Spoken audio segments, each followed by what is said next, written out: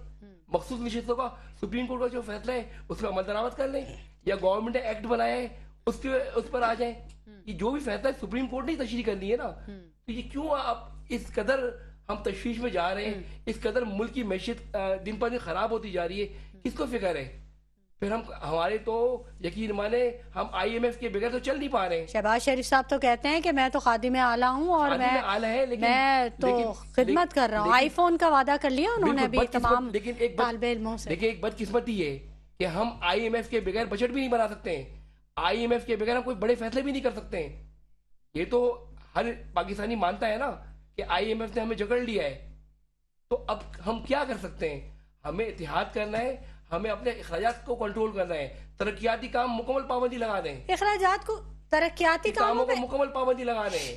سر جی پہلے ہی کچھ نہیں ہو رہا. 90% کریکشن ہو رہی ہے. ترقیاتی فنڈ میں تو کریکشن ہوتی ہے. اچھا تو عوام کو کیا ملتا ہے؟ پابندی لگا دیں. کچھ تو ریلیف مل جائے گا. قرضے ختم ہو جائیں گے. اگر کروڑوں روپے جاری ہوتے سڑکوں پر تو سڑکوں کی حالت کیا ہے؟ 90% تو کرپشن ہو جاتی ہے. تو ایسے ترقیاتی کاموں کو کیا فائدہ؟ بات تو اہم ہے. ایسے ترقیاتی کاموں کو کیا فائدہ؟ آپ یہ دیکھیں نا ملک ہے تو سب کچھ ہے نا. اگر ہمارا ملک کو اگر کمزوری ہے اگر میرے گھر میں کھانے کو پیسے نہیں ہے تو میں رنگ پینٹ کرواؤں گا اپنے کمرے میں.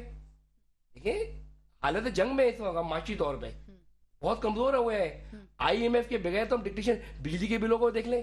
ایک غریب آدمی تو بجلی کا بل نہیں. گھروں میں لڑائیاں ہیں اختلافات ہیں. اور آج ہم پاکستان کی 2 روز بعد یوم آزادی بنائیں گے. کس قدر قربانیوں سے یہ ملک بنایا گیا تھا. یہ ڈیڈی صاحب بتائیں گے آپ کو کہ کس قدر ہماری بزرگوں نے بنایا تھا. ملک ایسے آسانی سے نہیں بنتے ہیں. لیکن شرمناک بات ہے کہ آج ہم اپنے مفادات میں اپنے ملک کو نقصان پہنچا رہے ہیں. بالکل آپ نے یہ بات تو بہت صحیح کہی کہ خالد نور صاحب نے کہ جو چیزیں ہونی چاہیے وہ ہو نہیں رہی ہیں اور ہم اس تاریخ کو بھول گئے ہیں کہ اس ملک کو کتنی قربانیوں سے بنایا گیا اور آنے والی نسلوں کو تو ہم ڈیلیور ہی نہیں کر رہے کہ ہمارے بزرگوں نے کیا قربانیاں دی ہیں, کتنی مشکلات سے گزر کے, کتنی چیزوں سے گزر کے اس ملک کی باغ دوڑ رکھی گئی ہے، اس کی بنیادیں رکھی گئی ہیں، اس باغ دوڑ کو سنبھالنے والی جو آگے نسل ہے وہ تو کچھ جانتی نہیں ہے، اس کو بالکل اندازہ نہیں ہے کہ کیا جو مستقبل اس نے کیسے سنبھالنا ہے. وہ مختلف چیزوں میں ان کو پھنسا دیا گیا ہے، مختلف ان کو گائیڈ لائن کرنے والا کوئی نہیں. اور جو شاید جو گائیڈ لائن کرنے والے لوگ ہیں، جو اساتذہ ہیں ہمارے، وہ خود کتنی ایسی چیزوں میں آ گئے ہیں. وہ جو اسٹوڈنٹس ہیں ان کو نہیں بتا پا رہے کہ کیا صحیح ہے اور کیا غلط ہے. یہ بات بالکل صحیح کہی آپ نے. فاروق ڈاڈی صاحب، یہ جو مسائل جن کا ابھی ذکر کیا خالد نور صاحب نے کہ ہم وہ چیزیں ڈیلیور نہیں کر پا رہے، اپنے آنے والی نسلوں کو وہ چیزیں بتا نہیں پا رہے. اب ہمارے بڑے تو جو ہیں کچھ چلے گئے، تو کیسے ملک کا جو نظریہ ہے وہ تو کلیئر ہی نہیں ہے آنے والی نسلوں کو، وہ تو کہیں اور ہی کسی چیزوں میں مگن نظر آ رہے ہیں. تو یہ تو بڑی خطرناک بات نہیں ہو گئی؟ دیکھیے، میں شروع کروں گا. جسٹس منیر نے جو نظریہ ضرورت کے تحت جو اس ملک کے اندر ایک پیل ڈالی، وہ آج تک ہم بھگت رہے ہیں. جسٹس مولوی مشتاق نے بھٹو صاحب کو ایک غلط پھانسی دے کے، مقصد یہ ہے کہ ایک دوسری بنیاد ڈالی، اور یہ سلسلہ وہاں رکا نہیں، یہ اور آگے بڑھتا جا رہا ہے. آگے ہم جائیں گے تو بہت ساری چیزیں سامنے آئے گی. اب سوال یہ پیدا ہوتا ہے کہ آخر ہم اس نہج پہ کیوں پہنچے کہ آج ہم تقریباً 130 ارب ڈالر کے IMF کے مقروض ہیں. میں ہمیشہ اپنے ٹاک شو میں یہ سوال پوچھتا ہوں کہ آخر یہ پیسہ خرچ کہاں ہوا؟ کربلا ڈیم کے بعد ایک ڈیم پاکستان میں نہیں بنا. خالد نور صاحب یہی تو کہہ رہے ہیں سارے ترقیاتی کام ہی بند کر دیں نا، آپ کی کرپشن خود بخود. یہی تو میں کہہ رہا ہوں کہ جب آپ سب کو چھوڑ دیں، آپ اس کا آڈٹ کریں نا، یہ پیسہ گیا کا کون سے پروجیکٹس میں لگا. آپ دیکھیں، آپ سب کو چھوڑیں. صاحب کون آڈٹ کرے گا؟ آڈٹ کرنے والے خود اگر انوالو ہیں. ہم اور آپ کریں گے انشاءاللہ، وقت آئے گا ہم اور آپ کریں گے اس چیز کا آڈٹ. دیکھیں نا، آپ یہ دیکھیں، ہم بچیں گے اس مہنگائی سے، ان بلوں سے، تو پھر ہی کچھ کر سکیں گے. آپ سب کو چھوڑو، 2008 سے 18 تک کا صرف آڈٹ کرتے ہیں. ان 10 سالوں کے اندر، 2008 سے 2018 تک، ان 10 سالوں میں پاکستان کا جو قرضہ ہے 34 ارب ڈالر سے لے کے 94 بلین ڈالر تک چلا گیا. 2013-14 میں اگر 34 ارب ڈالر مسلم لیگ نون نے لیے IMF سے، میں یہ پوچھتا ہوں وہ پیسہ کہاں خرچ کیا؟ کون سے ایسے پروجیکٹس ہیں؟ نہ آپ نے دیکھا دیا میر بادشاہ ڈیم اور 10 ہمارے میگا ڈیم، رات دن کا اس پہ کام چل رہا تھا، اور خان صاحب نے 9 ارب ڈالر اس پہ مختص کیے تھے. اور یہ سارے ڈیم 2023 سے 2029 تک اس کو ہونا تھا. جب PDM کی گورنمنٹ آئی، پہلا کام دیا میر بادشاہ ڈیم پہ بند کرایا گیا اور تمام ڈیموں پہ کام رک گیا. آخر کون ان کے پیچھے ہے؟ یہ کس کو فالو کر رہے ہیں؟ یہ کون سا روڈ میپ ہے جس کو فالو کر رہے ہیں؟ جن لوگوں نے یہ سوچا ہوا ہے کہ پاکستان کو وینٹیلیٹر پہ ہی رکھنا ہے، اور جو ان کے اس پروگرام کو کیری فارورڈ کر رہے ہیں، یاد رکھنا یہ قوم تمہیں بخشے گی نہیں، یہ قانون تمہیں بخشے گا نہیں. بنگلہ دیش کی مثال ہمارے سامنے. میں ڈاکٹر محمد یونس صاحب سے پرسنلی ملا ہوں. اچھا. میری ان سے بہت لمبی ڈسکشنز ہوئی ہے بہت سارے موضوعات پہ.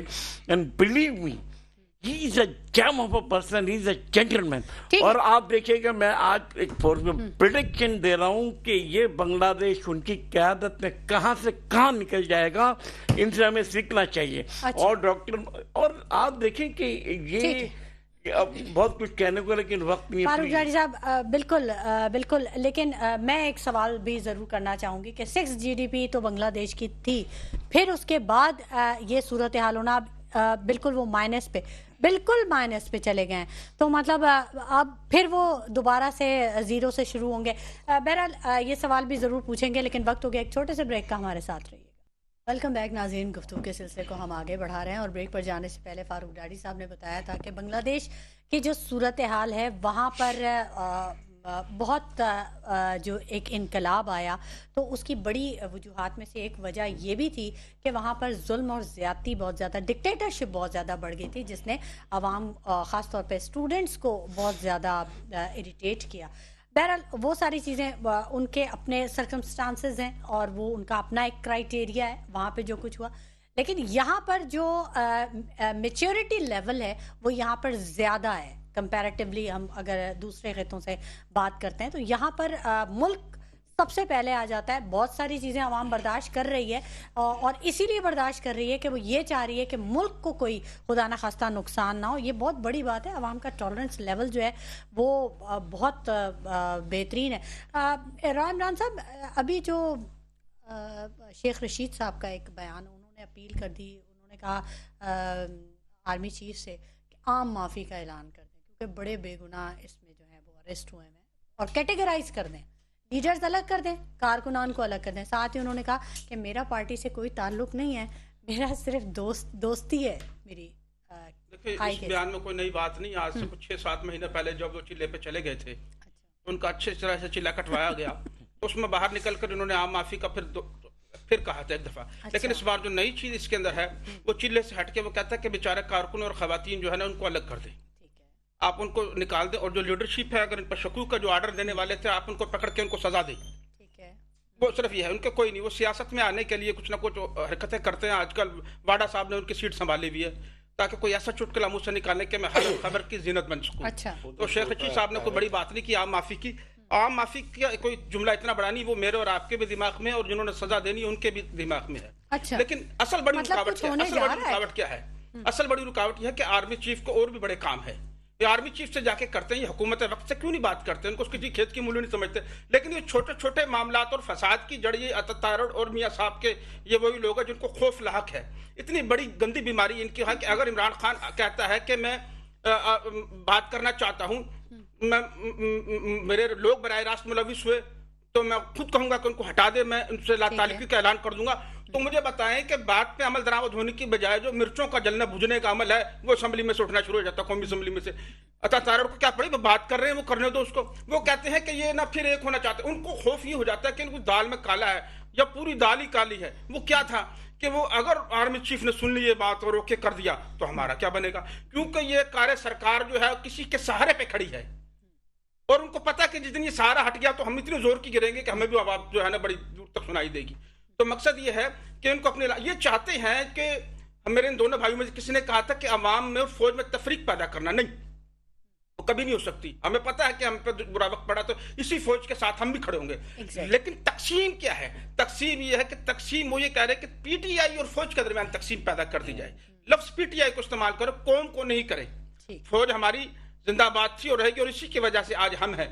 ورنہ میں یہ بتا دوں کہ انہوں نے تو کوئی قسم نہیں چھوڑی. یقین جانے ان کو تو آج اطلاع مل گئی نا کہ وہ اندر سے کوئی بڑی خبریں دینے والے ہیں کہ وہ بات چیت چل جائے گی، بات بن رہی ہے.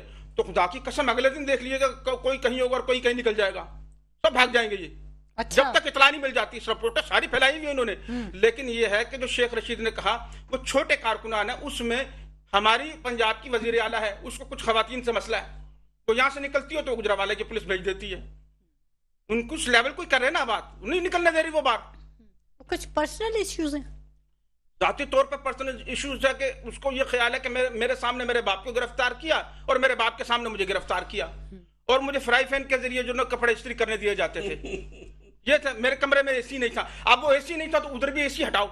یہ پرسنل ایشو چل رہے، وہ اور کچھ بھی نہیں ہے. اچھا آپ یہ بتائیں کہ کچھ عرصے پہلے ہم بڑے خوشی سے ناچ رہے تھے کہ سولر پینل دیے جا رہے ہیں پنجاب کے اندر. اس کے بعد پتہ چلا کہ 10,000 مزید بائکس، الیکٹرونکس بائکس کی قرآن اندازی میں ڈال دی گئی. تو یہ جس طریقے سے اپنے ذاتی اشتہار کے اوپر، ذاتی پرسنالٹی کے اوپر یہ اخراجات کر رہے ہیں، ایک بیچ کے اوپر بھی قائد اعظم کی تصویر ہٹا کر نواز شریف کے لگائی جا رہی ہے. یہ ان کے باپ کا پیسہ ہے؟ کوئی ان سے پوچھے. تم بتاؤ نا، آٹے کے کنستر سے لے کے گھی کے 96 کے اندر بھی تم نے گھی کے پیپوں پہ اپنے باپ کی تصویر لگا دی تھی. پیسہ ہمارا. اور آپ میری بات کا جواب دیں کہ پیسہ یہاں تو دسمبر میں ختم ہو جائے گا، جتنا بڑا بجٹ ہے آپ کے پاس، پھر چاچا جی سے مانگیں گے، چاچا جی ہمیں پیسے دیں. ایسے تھوڑی ہوتا ہے. آپ کچھ نظر تو آئے، کچھ دکھائیں تو صحیح. ارکے گلاب سے سڑکیں صاف کر دینے سے آپ کا ماضی صاف نہیں ہوگا. لوگوں کو سب پتا ہے. یہ انتقام کی سیاست ہے جس کی وجہ سے ہم پس رہے ہیں، ہم مارے جا رہے ہیں سب کے سب. اور وہ بات نہیں ہے بنگلہ دیش کا ذکر جو ڈاڑی صاحب نے کیا تھا. ڈاڑی صاحب کو میں کہوں گا کہ پہلے وہ 28 لاکھ نوجوان جو غیرت مند سے پاکستان چھوڑ کر چلے گئے ان کو واپس لائیں.